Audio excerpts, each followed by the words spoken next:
ప్రస్తుతం ఆంధ్రప్రదేశ్ ఉన్న పరిస్థితి చూస్తుంటే మీకు ఎట్లా అనిపిస్తోంది? ప్రత్యేక హోదా గురించి రావాల్సిన స్థాయిలో స్పష్టత వస్తోందా? ఏం చేస్తే మన హక్కులు మనం సాధించుకోగలుగుతా ఉంటారు? ఫస్ట్ ఆఫ్ ఆల్ ఎన్టీ వారికి ధన్యవాదాలు. చక్కటి కార్యక్రమం ఏర్పాటు చేశారు. మనం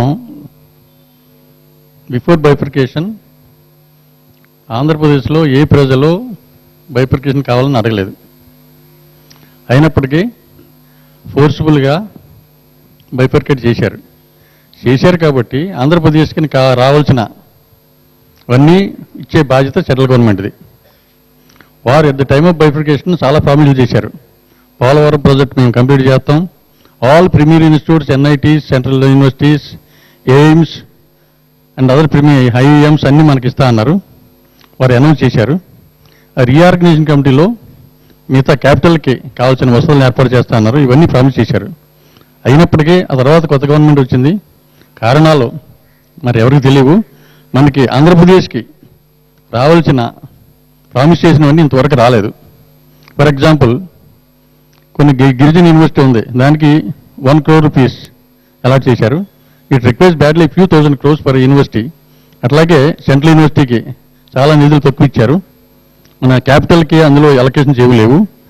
మరి ఈ సందర్భంలో ఇదే విధమైన చేస్తే మరి ఎప్పటికీ ఆంధ్రప్రదేశ్ నార్మల్స్కి వస్తుందో ఎవరికి అర్థం కాదు. అందుకని మేము రిక్వెస్ట్ చేసేది ఏంటంటే whatever they promise at the time of bifurcation they should immediately give implement and they should be budget allocation. This is our request. అదైతేనే కానీ మనం ముందుకు వెళ్ళలేం.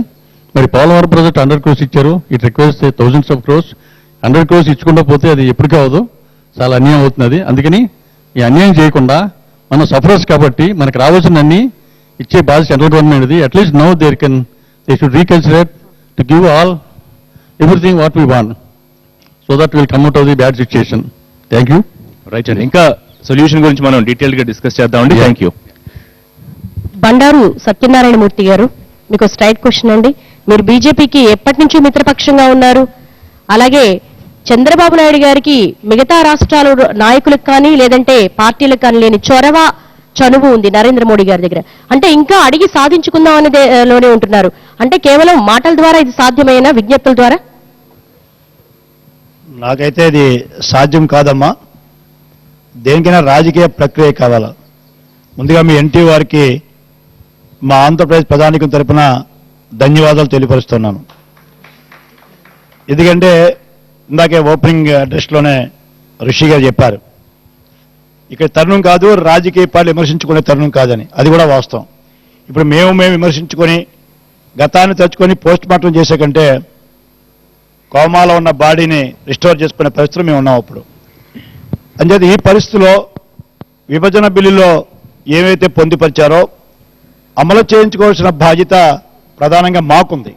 దాన్ని మేము అంగీకరిస్తున్నాం. ఎందుకంటే ప్రజలు, ఆంధ్రప్రదేశ్ ప్రజలు విభజన జరిగిన తర్వాత మమ్మల్ని విశ్వసించారు. ఎందుకంటే మమ్మల్నే కాదు, మా ద్వారా మేము బీజేపీతో ఎలియన్స్ ఉన్నాం కనుక నరేంద్ర మోడీ గారు అనాలిసిస్ ప్రకారంగా ఎన్డీఏ ప్రభుత్వం వచ్చే అవకాశం ఉంది. తెలుగుదేశం పార్టీ ఎలియన్స్ ఉంది కనుక ఈ రాష్ట్రానికి న్యాయం చేద్దని చెప్పి విశ్వసించి మాకు అధికారులకు ఇవ్వడం కూడా జరిగింది. అయితే 7 మాసాల్లో చంద్రబాబు నాయుడు గారు, ఈరోజు మనం డెఫిసిటీ బడ్జెట్లో ఉన్నాం. అది మనం పదే పచ్చాల్లో అందరూ మేధావులందరికీ తెలిసిన విషయమే. ఒక పక్క స్టేట్ ఎక్స్పోజర్ తగ్గిపోయింది. Hyderabad face the industry of the man అని హైదరాబాద్ అనే ముఖ చిత్రాన్ని మనం వదులుకున్నాం. ఇందాక మా పెద్ద వైస్ ఛాన్సలర్ చెప్పారు, మనం వదులుకోలేదు, బలవంతంగా మనం నెట్టివేశారు.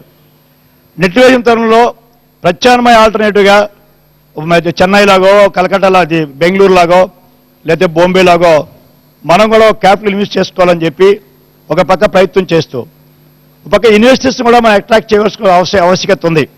మనకున్న వనరులు ఉన్నాయి, సీ కోస్ట్ ఉంది. ఒక ఇన్వెస్టర్స్ ఇన్వెస్ట్ చేసుకోవడం కోసం మనం జపాన్ వెళ్ళాం, చైనా వెళ్ళాం, బట్ సత్యనారాయణ గారు ఇప్పుడు కూడా అదే పొరపాటు ఏమన్నా జరుగుతోందా? ఒకే చోట ఇప్పుడు అన్ని జిల్లాలు ఎటువంటి స్థితిలో ఉన్నాయో మనకు తెలుసు, ఎన్ని నిధులు వస్తే అభివృద్ధి అవుతాయో కూడా తెలుసు. కానీ 1,00,000 కోట్ల పైచిలుకు బడ్జెట్తో రాజధాని నిర్మాణం అనే పేరుతో ఒకే చోట మళ్ళీ కేంద్రీకరింపు చేయడం గతంలో చేసిన తప్పు రిపీట్ అవుతున్నట్టు కాదండి? అందుకే అవలేదండి. అందుకే మనం చూశారు మీరు ఒక్క క్యాపిటల్ ఒకటే విజయవాడలో రాబోతోంది తప్ప ఇండస్ట్రీస్ అన్ని వైజాగ్ ప్రమోట్ చేసాం. అనంతపూర్లో కొన్ని, నిన్న చిత్తూరు సిటీలో కొన్ని వెళ్తున్నాయి. ఈ నేషనలైజ్ చేస్తూ ఉన్నాం. ఒక్కటే సెంట్రలైజ్ చేస్తే హైదరాబాద్ అని ప్రమాదం వస్తుందని ఊహించే ఓ దగ్గర పెట్రోల్ యూనివర్సిటీ వీసీగా చెప్పారు.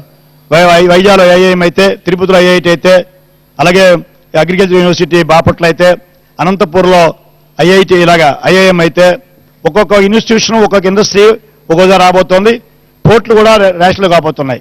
అదిగా సమస్య మనకు ఇప్పుడు ప్రధానమైన మీరు పెట్టిన సమస్య కూడా కేంద్రం నుంచి ఎలా నిధులు తీసుకున్నాడు ఉందా మీరు మాట్లాడిన విధంగా. అయితే దానికి రెండు ప్రక్రియలు ఉన్నాయి.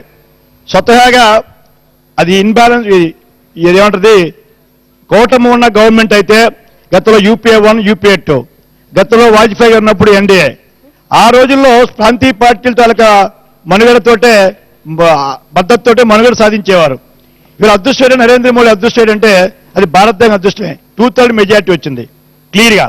దానివల్ల ఈవేళ మాలాంటి పార్టీలు ఒక పక్క మేము చర్చల ద్వారా ఇంకా ఓపిక కూడా అవసరమైంది మాకు ఈరోజు చెప్పకే. మీరు అన్నట్టు ఇందాక చాలా మంది ప్రజల్లో అభిప్రాయం ఉంది, చంద్రబాబు నాయుడు గారు తాడో పేడో తేల్చుకొచ్చేస్తే బీజేపీ ఎన్డీఏ గవర్నమెంట్ అయినా కింద దిగుతుందేమో అని. ఇప్పుడు మనం తగుపడి వస్తే మనతో పని లేదు. ఎందుకంటే మా ఎంపీలతోటే ప్రభుత్వం మనుగడ లేదు, అక్కర్లేదు. వాళ్ళకి మెజార్టీ అదృష్టశాత్తు. ఆ మెజార్టీ ఇవ్వడం వలన మరి ఈవేళ వాళ్ళకి ఒక రకమైన అహంభావం అనొచ్చు, లేకపోతే అలసత్వం అవ్వచ్చు, లేకపోతే చేయాలని కోరిక ఉందో తెలియదు. అంచేత మా చంద్రబాబు నాయుడు గారు ఒత్తిడి తీసుకొని రావాలని, ఎలాగైనా సాధించాలని. ఓ పక్క మీరు చూశారు ఎంపీలు కలను చంద్రబాబు నాయుడు అపాయింట్ తీసుకోవడం ఓ పక్క జరుగుతూ ఉంది. రేపు 16 ఇప్పుడు అపాయింట్మెంట్ రాబోతుందని చెప్పారు. ఏదేమైనా మా బాధ్యత ఉంది. మేము డెఫినెట్గా రాజీ పడే పరిస్థితి కాదు. సందర్భం వచ్చినప్పుడు డెఫినెట్గా తెలుగు వాడి పౌరుషేటో చూపించే ఆవశ్యకత వస్తుంది. కానీ ఊరికి ముందే బేరసారాలతో మేము వాళ్ళతో తగాదా పడి వచ్చి మళ్ళీ రాష్ట్రానికి అన్యాయం చేయడం మాకు ఇష్టం లేకనే ఒత్తిడి మాత్రం తీవ్రంగా తీసుకెళ్ళడం. చూద్దాం ఎట్లాంటి ప్రయత్నాలు చేస్తే ఇటు అధికార టీడీపీ కానివ్వండి, లేకపోతే ప్రతిపక్షాలు ఎట్లా కలిసి పోరాడితే బాగుంటుంది అనేది మాట్లాడదాం. కూర్చోండి. Thank you.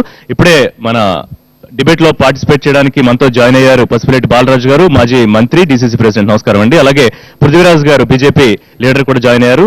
వెల్కమ్ అండి. అలాగే కాశీ విశ్వనాథ్ గారు కూడా జాయిన్ అయ్యారు. వెల్కమ్ అండి. ఇక ఒకసారి పబ్లిక్ ఒపీనియన్ తీసుకునే ప్రయత్నం చేద్దాం. ఏం చేస్తే ఇటు అధికారంలో ఉన్న పార్టీ కానీ లేకపోతే ప్రతిపక్షాలు ఎట్లా కలిసి పోరాడితే మన హక్కులు మనం సాధించుకోవచ్చు అనే ఒపీనియన్ మా కొలీగ్ దేవి పబ్లిక్ నుంచి అందించే ప్రయత్నం చేస్తారు. దేవి ఎన్ఎస్యుఐ ప్రధాన కార్యదర్శి ఉన్నారు, వారు స్ట్రైట్ గా లీడర్స్ ను క్వశ్చన్ చేస్తారు. సార్, నా పేరు కొండా రాజీవ్ గాంధీ అండి. నేను ఎన్ఎస్యుఐ అధికార ప్రతినిధి. ఒక్కసారి విభజన జరిగిన తరుణాన్ని మనం ఎంతైనా జ్ఞాపకం చేసుకోవాల్సిన అవసరం ఎంతైనా ఉన్నది సార్. ఆ రోజు కాంగ్రెస్ పార్టీ సెకండ్ ఎస్ఆర్సీకి విభజన విషయంలో కట్టుబడి ఉన్నదనంటే తెలంగాణ పేరుతో ప్రతిసారి కూడా తెలంగాణ పేరు చెప్పడం, వెనకబాటుతనం అనడం, ముఖ్యమంత్రి పదవులు పట్టుకుపోవడం, వెనకబాటుతనం అనడం, ఐటీ కంపెనీలను పట్టుకుపోవడం, వెనకబాటుతనం అనడం, ప్రాజెక్టులను పట్టుకుపోవడం, ఈ విధంగా వెనకబడ్డాం అంటూనే వాళ్ళు ముందుకు జరిగి సీమాంధ్ర ప్రాంతం కూడా మొత్తం వెనకబడింది. అయితే ఈ మిగతా పార్టీలన్నీ కూడా ఏవైతే రాజకీయ పార్టీలు ఉన్నాయో ఒక ఓటు 2 రాష్ట్రాలు అన్నారు, వస్తే 100 రోజుల్లో తెలంగాణ తెస్తా అన్నారు.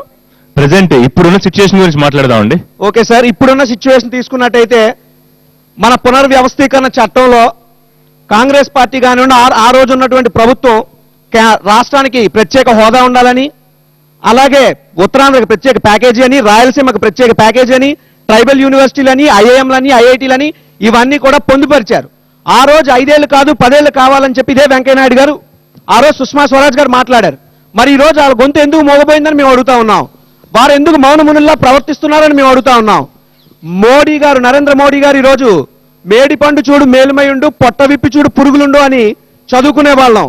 కానీ ఇది ఈ రోజు ఎలా తయారీ అయింది అంటే, మోదీ ప్రభుత్వం చూడు మెహర్బానీ మాటలుండు, ఆ చేతల్లో అభివృద్ధి జాడ చూడు అది అట్టడుగునుండు, విశ్వ కాంగ్రెస్ నలుడా వినరా ఓ వేమనుడా అన్న టైప్ లో ఈ రోజు మొత్తం సీమాంధ్ర ప్రాంత ప్రజలందరినీ కూడా మోసం చేస్తున్నారు.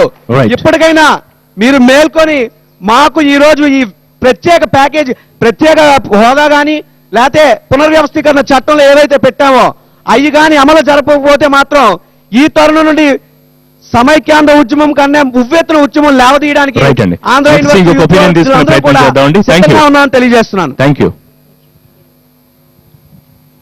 నా పేరు కర్నూలు నరసింహరావు అండి. సోషల్ వర్కర్ని. అంటే ఈ వేదిక దేనికోసం, మన రాష్ట్రాల్లో మన భవిత కోసం. దయచేసి విమర్శించుకోకుండా, ఇప్పటికి అన్యాయం జరిగిందని అందరికీ తెలుసు, అందరూ కలిసికట్టుగా పార్టీలకు అతీతంగా అందరూ కలిసి ఢిల్లీ వెళ్ళి చంద్రబాబు నాయుడు గారు సీఎంగా ఉన్నారు, మరి ఆయన ఆంధ్రప్రదేశ్ రాష్ట్రాన్ని అభివృద్ధి పరుస్తారని ప్రతి ఒక్కరికి నమ్మకం ఉంది, ఆయన అనుభవజ్ఞులు. అదేవిధంగా పవర్ స్టార్ పవన్ కళ్యాణ్ గారు కూడా అప్పుడు బీజేపీకి సపోర్ట్ చేశారు కాబట్టే ఇప్పుడు సెంట్రల్లో బీజేపీ, ఇక్కడ మన ఆంధ్రప్రదేశ్లో బీజేపీ ఎక్కువ స్థానాలు గెలుచుకుంది. కాబట్టి దయచేసి నా విన్నపం ఏంటంటే, చంద్రబాబు నాయుడు గారు టీడీపీలో ఉన్నారు కాబట్టి సీఎం గారు, మరి పవర్ స్టార్ పవన్ కళ్యాణ్ గారు అందరూ కలిసి అక్కడ ఎంపీలు అందరూ ధర్నా చేసి మన రాష్ట్రానికి రావాల్సినటువంటి ఈ ప్రత్యేక హోదా కల్పించాలి. మరి విశాఖపట్నం జిల్లాకి ఎప్పటి నుంచో ప్రతిపాదన ఉంది. రీసెంట్ గా సీఎం గారు కూడా చెప్పారు, తప్పనిసరిగా విశాఖపట్నంకి ప్రత్యేక రైల్వే జోన్ హోదా కల్పిస్తామని చెప్పి, మరి అది కూడా రాలేదు.